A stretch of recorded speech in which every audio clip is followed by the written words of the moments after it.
All right.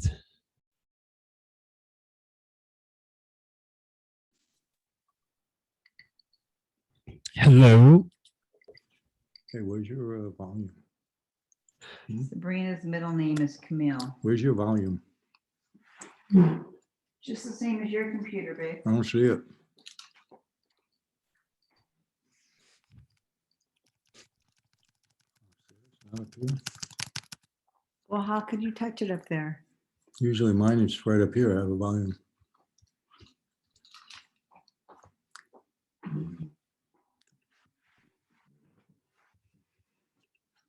Sabrina's 190. Hey, how are you? David, how are you? We did it, huh? Yeah, man, we did it.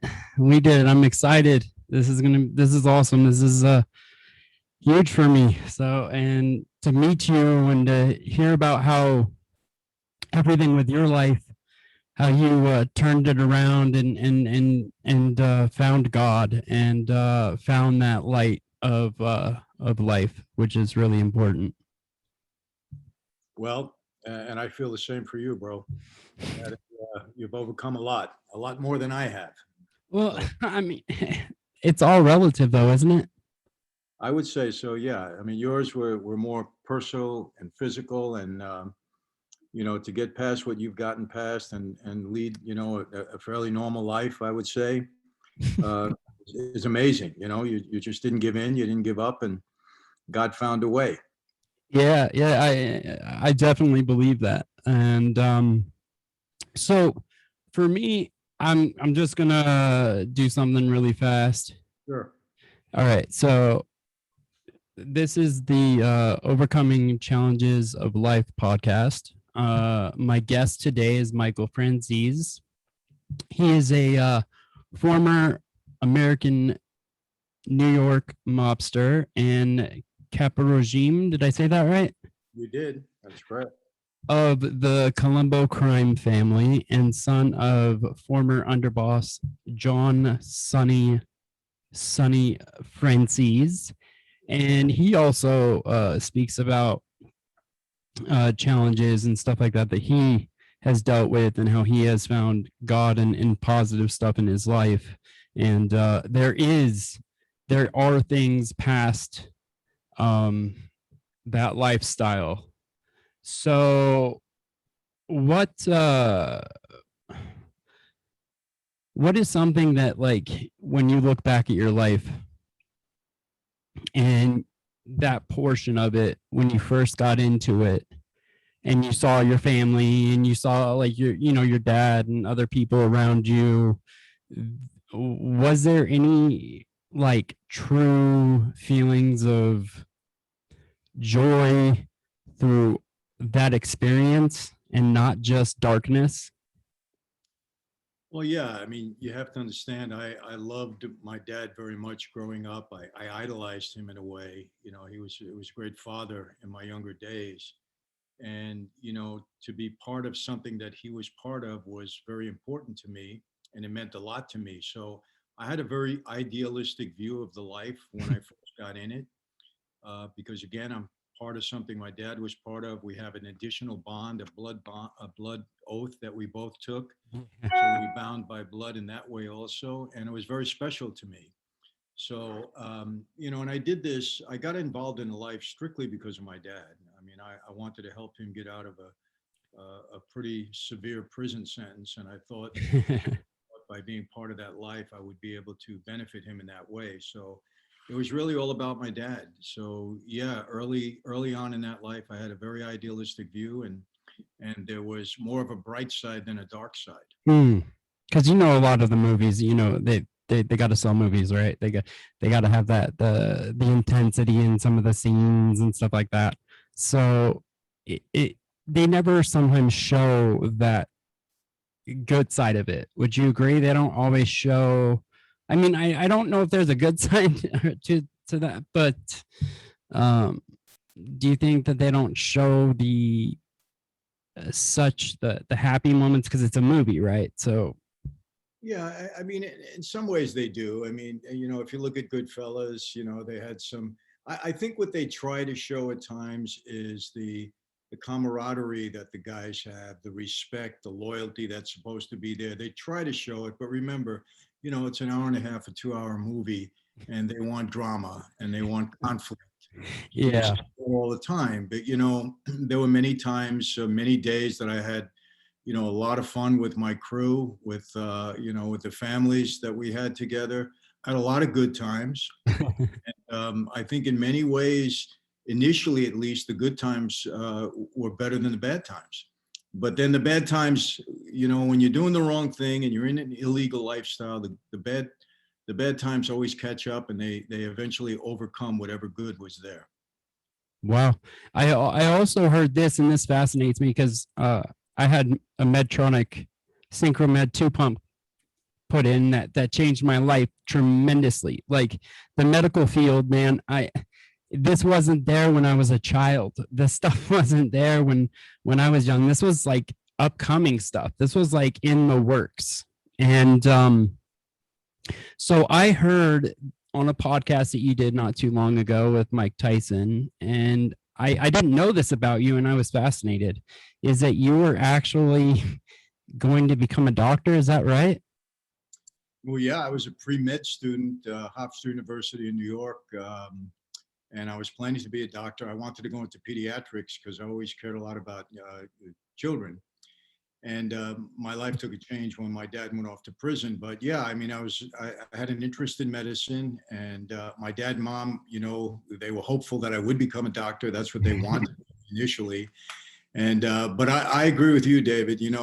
God bless the hardworking, scientists and doctors in the medical field that come up with all of these cures and all of these things to make, our health better, our life easier. And I did watch the video. Yeah. And what a blessing to be able to, I mean, it's such a dramatic change for the better in your life. I mean, people who invented, discovered, whatever the word is, that device that's now making your life a lot more, a lot better to live in, I should say. Oh yeah, big time. It's just, and that's why I was really fascinated. I was like, I didn't even know that about you. I until I watched that one podcast, because I'm a creative person. Like, as you can see in the background, I paint a lot, and so when I get into that headspace, I just put on a podcast, and I just I just kind of let my thoughts, let my brain just absorb different information. I'm always wanting to learn new things and understanding things from a different perspective. Like, I got to go inside and see how the pump is made. They showed me the process of this lab, and it is just so outside my realm of thought, of my mind. It blew my mind, because I'm like, these are people that are just fascinated with that particular field. And so, do you really think if you would have gone away from that lifestyle and that life, do you think that you would have become a doctor? Like, do you think that's what I mean, was there anything else on your mind, or was that something that you really had a calling for? Well, let me say this, in all honesty, I can't say that I was really, really passionate about it. But I was a pretty good kid, I would say, in that I like to please my mom and dad. Yeah, I know it meant Which everyone does. Yeah, I was a good student, and I was always, very impressed with medicine and that field and what doctors were able to accomplish. So yeah, I think I would have, and I was a pretty good student. I was fairly smart, so I think I would have made it through medical school. Now my daughter, who went to Pepperdine University, she was a pre-med student. Wow. Yeah, she's very smart. She didn't finish up. She's now a personal trainer, so she's kind of in it, in a different way. She's kind of in a different way. But yeah, I mean, I think I would have followed through. I'm pretty sure. I'm just, for me, it's hold on one second. So, how important to you is your family? Like not the family, but your family? How important are they to you? My family, is next to God is first in my life, obviously. My wife and I have been married 36 years. I know her since she's 20 years old. We've had Congratulations, by the way. challenges, but here we are together all of these years. And my children, I have 7 children. I was married once before for a brief time, and we had 3 children. So I have 7 altogether. And, family is everything. I mean, I was brought up that way. My father was all about family. And, they're number one in my life. Look, the Bible tells us, as men, if we don't take care of our families, basically, what good are we? So, everything I do is built around my family, I would say. Like I have this pizza store and my whole family's working there, and we go on vacations together. And every Sunday we have a Sunday meal together. And every holiday I demand that we're all together.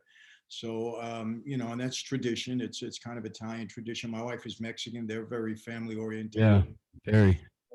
So, it's everything. I mean, look, and I was a guy, in my former life, I had people around me all the time. I had friends around me all the time. And even, Yeah. now, I mean, I have a huge, fairly huge, I would say, social media presence, and people are on me all the time. And in the pizza store, every other person that comes in knows me from social media. So, but it's all about family. At the end of the day, that's what's important to me. I mean, before the pump, I didn't have a close relationship with my family. I didn't. I retreated back in within myself because I was in so much pain that I was like, I just want to push everything away. And then when I had that pump, it was like I started communicating with everybody, and then I recently, my mom and my uncle and my grandparents, who I was really close to, they all passed away a little while ago. And the the thing that I draw myself to, and that like makes sense to me when you talk about family and how important it is, and how with God and how man is supposed to be close together, is I got a chance to say my forgiveness to 2 people that I had a lot of conflict with. And by doing that, it has allowed me to have this weight lifted off my shoulders that I don't have to carry around anymore. I totally understand that. And, I preach that to many people. Forgiveness is such a way to lighten the burden that you're carrying around, because when you're angry with somebody or you're unforgiving, you carry that burden with you all the time. You think about it, when you're in their presence, if you're in their presence, or even when you're not in their presence. And I always tell people, releasing that burden off your shoulders by just being forgiven. Sometimes you don't forget, but you do forgive. And when you can forgive like that, it's a much better experience for yourself and for those who you've forgiven. I mean, my family, I'll give you an example about how important family is to me and how that made that forgiving, it enhanced my relationship with my whole family. Everybody walked up to me and started thanking me and how big of me that was. And I was sitting there going, I just gave that out of my heart and it was gone. And now I don't have to carry that. And it's so awesome because now I'm like doing this, doing that, going here, going there, because I don't have to drag all that weight anymore. Well, David, one thing that I tell people all the time too, and when I'm sharing my testimony and when I'm counseling people, coaching people, disappointment. I don't get disappointed that easy. And if I do, it's very brief, because I always say, you know what, if something didn't work out for me, it just wasn't meant to be. And I move on. If I know I put an effort into it and I tried something and it didn't work, my disappointment is fleeting. It goes away. I say, okay, this didn't work. Let's move on to the next thing. Maybe it's not what God intended for me. It wasn't his purpose in my life. And I tell my children too, people are always going to disappoint you, almost always, because they're human. I tell my kids, I'm going to disappoint you as much as I don't want to. And as much as I love you, there are times when I will disappoint you. Well, you need to be forgiving and you need to move on, because, the bottom line is I do love you. I know you love me. And if you can have that kind of an attitude in life, It's very refreshing. It makes life a lot easier. You're not carrying that burden. We have enough burdens in life that we're going to, Right. just things that come out of nowhere at times that we have to deal with. A pandemic that nobody thought was ever going to happen. My heart attack that I never thought I would have at such a young age. And yet I Exactly. continue to move forward because I don't want to stop with my life. I'm building on my life right now. I'm actually, let me give you an example. I got to reset my time clock of my life when I had that pump put in. I got to reset everything, my attitude, everything about me. I am actually balanced. I'm as balanced as I can be instead of being so in the negative, I can't see the light of day. That's well, what a blessing. I can tell you, I had an experience when I was in grammar school. There was a fellow, I'll never forget his name. His name was Kevin McFarland. And we were in the schoolyard one day. He was an epileptic and he fell down, had an attack, a spasm. And he fell down right next to me. So I grabbed his head because he banged his head on the pavement. We were in the schoolyard and I grabbed him and somebody told me grab his tongue because, he swallows his tongue. And I did that and he came out of it, but it was, pretty traumatic for me at a young age. But I was in a Catholic school. And from that point on, the nuns said, because you did such a good job, you are going to be his lifeguard. You're going to watch him. And I said, oh my Lord, man, so this young man had an attack almost every single day. And I stood by him. And I tell you, just watching that was hard for me. So I can imagine going through it. And this poor young guy, we were both young at that time. Yeah. I can tell you how many times I would say, but he should be sitting down. He falls down in the schoolyard, could crack his skull or something like that. But so, in a way, I can just imagine in a way what you had to live through all those years. Gosh, David, that'd be very, very difficult. Yeah. And I, after the pump, I went for two years. I painted every day. I painted like 400 paintings. And then I was like, what else do I want to do in life? What else I want to write a book? So I wrote a book of poetry and it's on Amazon. And so like, and then now I'm doing my podcast and it's like, I love learning so much now because I don't have to focus on just negative. Mm-hmm. I can grow as a person. My soul can grow. I can continue to grow and learn. And that's important to me. Well, that's great. And, just doing this podcast and bringing people on that have, been through challenges and overcame them, you'd be surprised how many people relate to that because everybody's dealing with something in their life. So true. It's everybody. And to hear that other people have overcome challenges worse than their own is very inspiring and very motivating. I mean, I hear that all the time, but I would much prefer going through what I've gone through in my life than having to go through what you've gone through. And the fact that you've been able to get to this point and overcome it is amazing. And it's just wonderful. And it's a blessing. That's how I see it, and you can get through things. People can get through things, these hard times in life. It is difficult. It isn't easy. Like, it isn't easy when you struggle so much that you have to have somebody pick you up and do things for you and your place isn't clean and you're not organized. And then the minute you get a pump and reset, when you start organizing, that's a boost of confidence. That's like my brain going, okay, now I got something else I did. Okay. And then I got my house clean. All right. Step one, base one, you got to keep your house organized and clean. And I did all these baby steps and I wrote it down. I was like, I want to be on the news. And I made steps. I took and I wrote steps down. Did you ever do anything like that? Like, because I write a lot.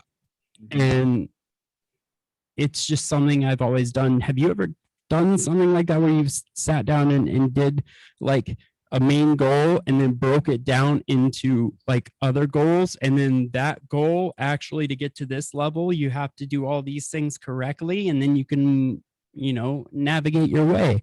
Have you ever done something like that?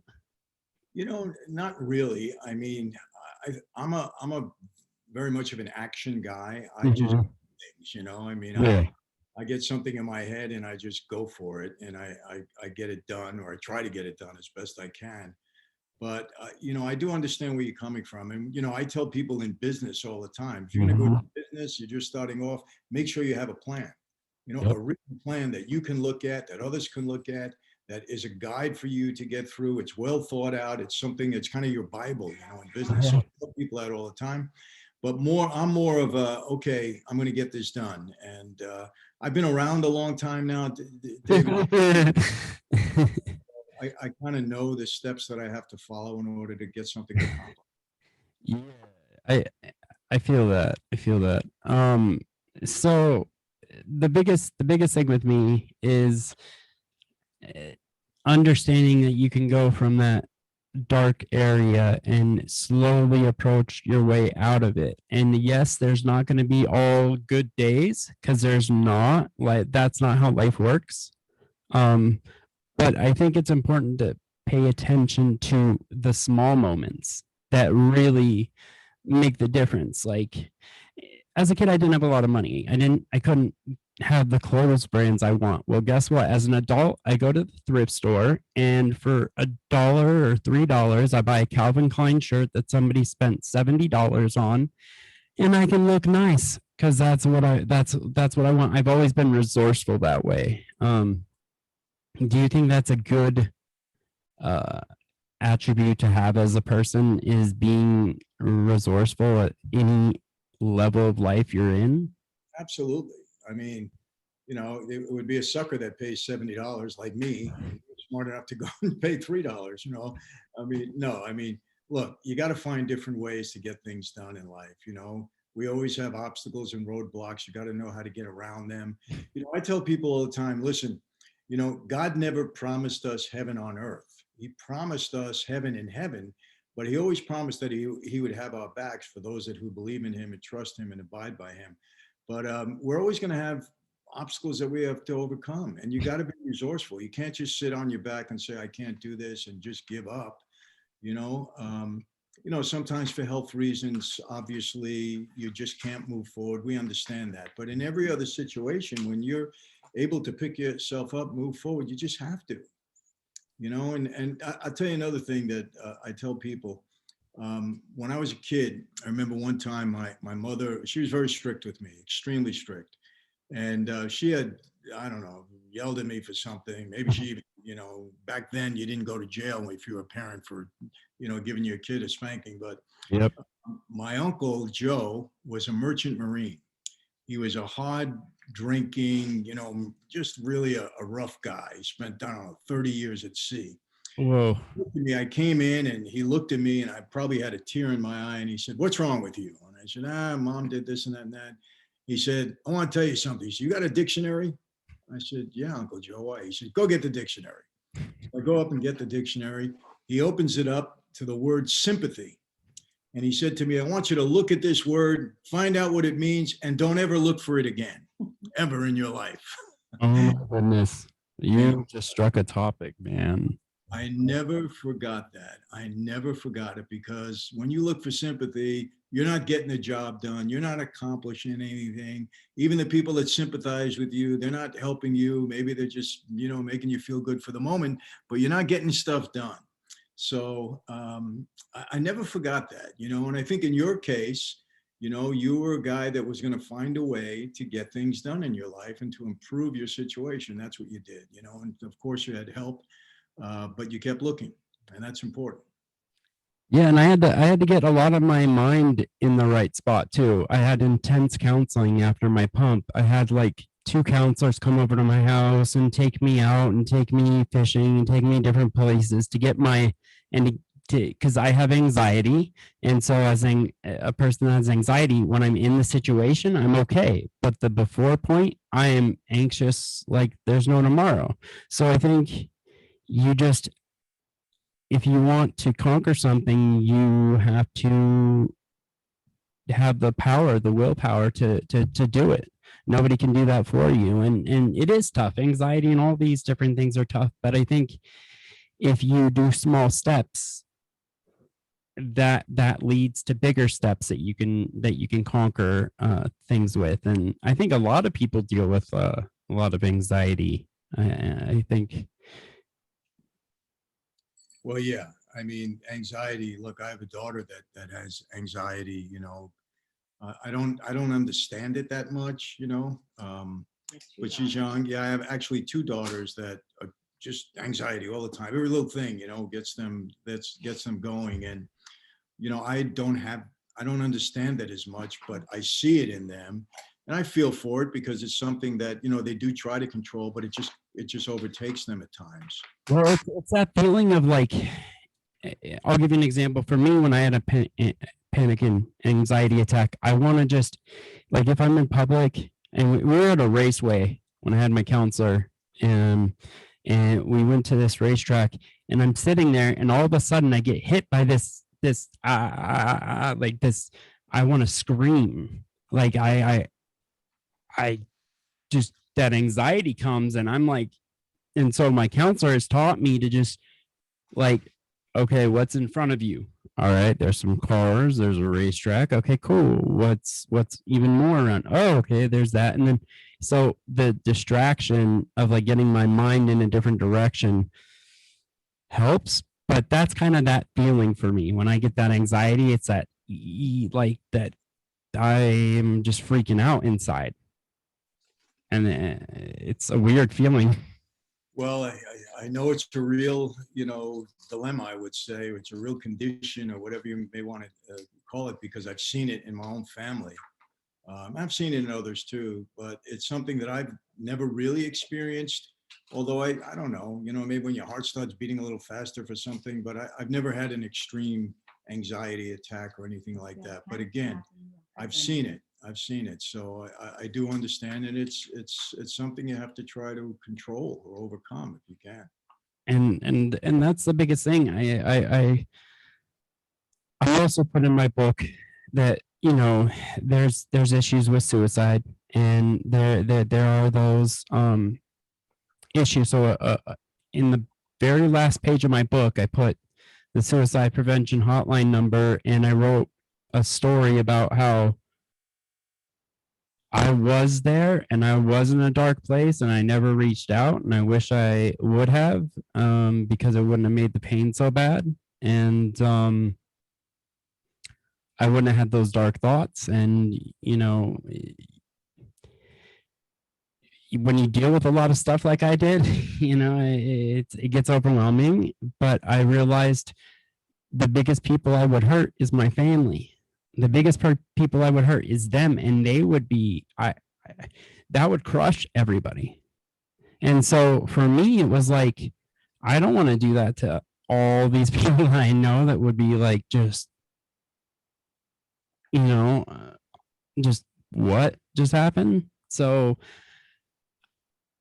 that's just something that I think is important to bring up. Is it's a problem. Kids deal with that a lot now because of social media, and they feel like they have to live up to expectations sometimes. And Well, I'll tell you something even more, David. I have a very dear friend who's the chief of police over at UCLA, you know, the university here in Los Angeles. And he tells me that he deals with one student suicide a month. One a month. I was like, I said, you got to be kidding. You know, he said, no. And who knows what the cause is? Maybe they're, you know, trying too hard, or, you know, peer pressure or social media nonsense that's going on. Who knows what the cause is? But one a month, and that's a horrendous number, you know, for these young people to be committing suicide over stress related things that have to do with school or peer pressure. It's terrible. And, you know, as far as the internet is concerned and social media, yes, it's a blessing in many ways, but it's also, I'm telling you, it's also a very rough place for especially our young people. It really is. I don't necessarily have the tools yet that, like for me, I can navigate it a lot better now.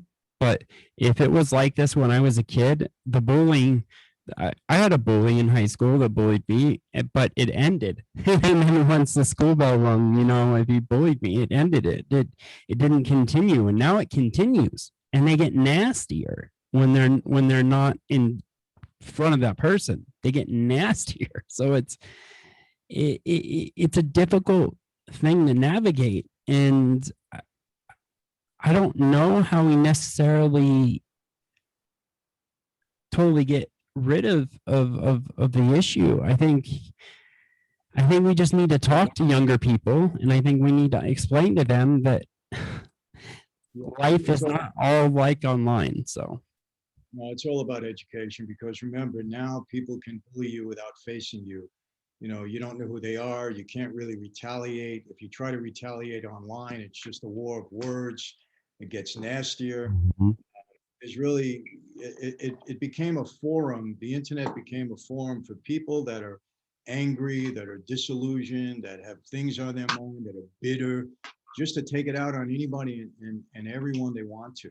I mean, I get a lot of, blowback for some things that I say, and people still call me a mobster from 25 years ago. And, I mean, with me, I don't pay attention to it. I mean, it doesn't bother me. I understand people, and what, a lot of them I'll say, I hope you're having a better day. And obviously there's things on your mind, but for young people, it's very hard. My daughter also is in the entertainment industry a bit. And I told her, you got to be prepared. Not everybody's going to like you, and everybody's going to be kind to you. And you got to let that roll off your back. You can't take it serious. You can't take that criticism as being, because these are people that have their own issues that they deal with. It's really their problems, not yours. And they're trying to lay it on you. So you got to be prepared for that. But so many of our young people are not, because it's hard to take, when people are bullying you or criticizing you or being nasty and mean and saying tough things. It's hard, especially for young women, really hard. oh yeah, expectations. They see an image on the screen, and I've done a little bit of photography. I've done a little bit, and I know that you can airbrush things, and there are things that you can do that will shrink certain areas of the body, and that's not necessarily the person that was originally in the photo that took the photo. It to a certain point, so the expectations. You're right. Expectations. It's hard. It's We live in a tough world, David. We really do. And the internet, as much of a blessing as it's been, in many ways, it's been very, very harmful in many ways also. And listen, I mean, look, the pornography industry online is thriving, and it's hurting a lot of young men and a lot of young women in a big way. It's we don't hear about it all the time, but it's there and it's accessible. And if you read some data on it, every once in a while there'll be something posted about the effects that this is having on the sex of young people. And it's I don't know what the more and more aggressive, and not going to go away. I mean, it's only, in my opinion, it's going to get worse.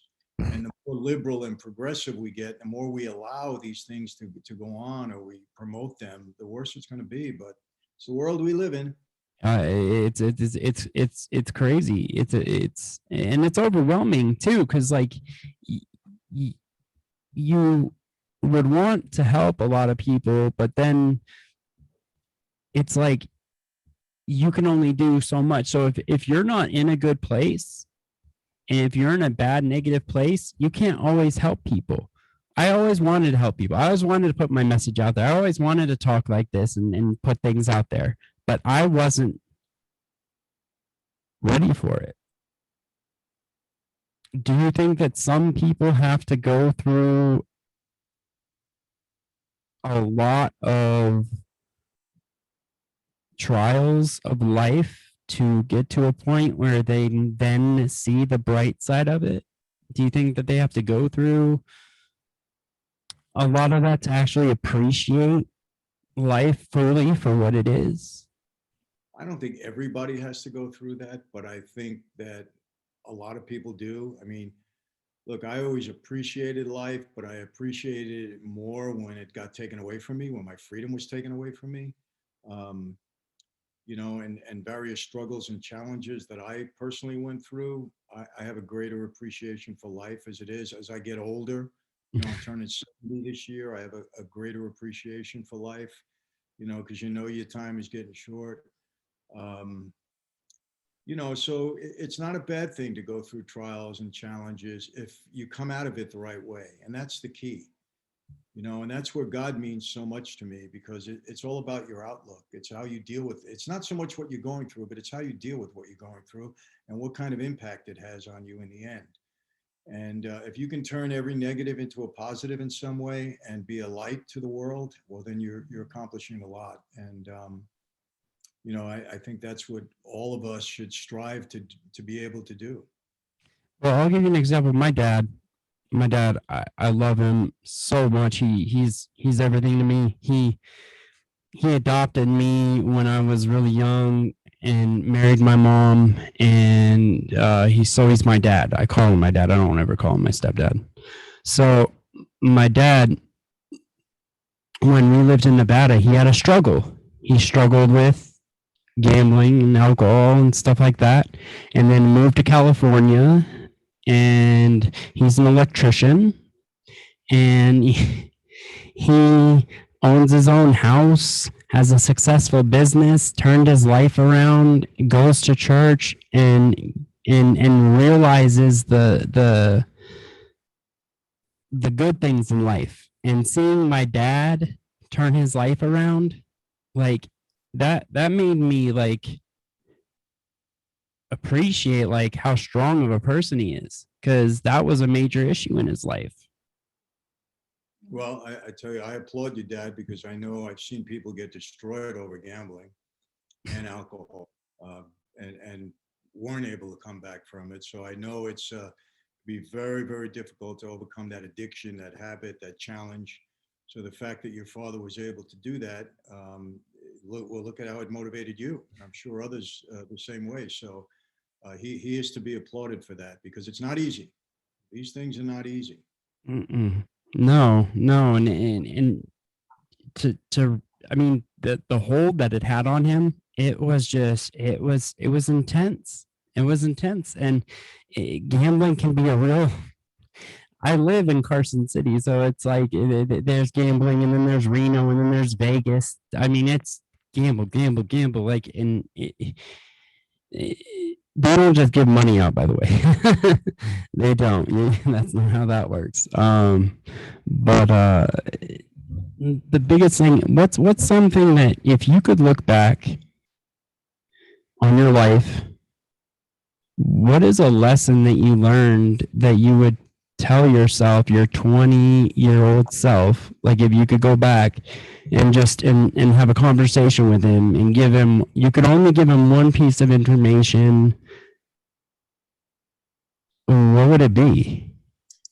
Well, I think, as the overall message that I would send people is accountability is everything in life. Who you become accountable to is going to dictate the way your life is going to run. And what I mean by that, I'll give you an example. When I was in the mob, I was accountable to the oath that I took. I was accountable to my boss. I was accountable to all the wrong things in many ways. And it caused a lot of grief for me and my family.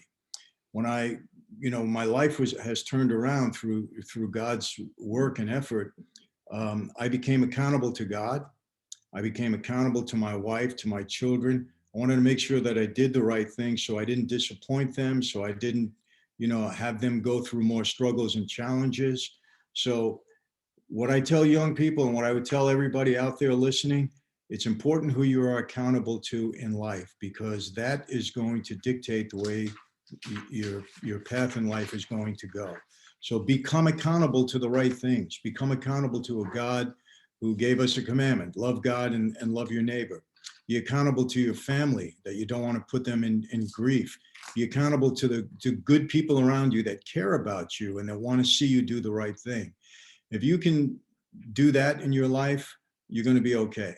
You really are, because you'll have challenges and struggles and obstacles, but you're going to be on the right path. And at the end of the day, that's what's important. The path that you choose to take in your life. I think that's the biggest thing that I think connects a lot of people to each other and to everybody is that we all have a choice, and it's called free will. And we all can choose what we want to, and that's what we have. We have that choice to be able to choose what We do. I mean. Yeah, that's the biggest thing. And so what I want to ask you is what's something that what's your takeaway from this discussion today? Well, it's overcoming obstacles, overcoming challenges, not giving up. And when you do overcome those obstacles, to make something out of it, for yourself and for others, and be a light in this world. There's a lot of darkness, but if you can be a light, I have found out one of the things. I've been speaking now for 25 years, and I know so many people have been impacted in a positive way through what God has done in my life. And I give the credit to God because he's the one that transformed my life and gave me the message and gave me as an example for people to look at and say, hey, if this guy can overcome and come out of a dark place and overcome those struggles and obstacles, then I can do it too. And there's so much joy and satisfaction in seeing that you have a positive impact on people, that you've been able to help them in some way, motivate them, show them. And I get, emails and I get messages all the time. Michael, thank you. I tuned into YouTube and I saw you, or I heard you speak at a church, or I read your book, and my life has turned around. And just to hear that is so satisfying. It's better than putting money in your pocket. It's better than a joyride. It's better than anything that you can have. And I feel honored, by the way. Thank you for speaking with me. I feel very blessed, very honored, and I'll have to get some information from you, but I want to send you a painting of mine for you to put up in your home, if you don't mind. And I applaud you, and I feel it a blessing to have met you, and I thank my wife for connecting us in this way, and maybe we can do something again in the future. But you just That would be awesome. what you're doing. Keep doing what you're doing, and I wish you all the success on this podcast. I'm sure you'll be able to be a light to a lot of people out there, and just keep it up. Thank you again. I really appreciate everything, and so we're gonna end this podcast, and I will see you all later. Okay, take care now. Okay. Bye-bye. Bye.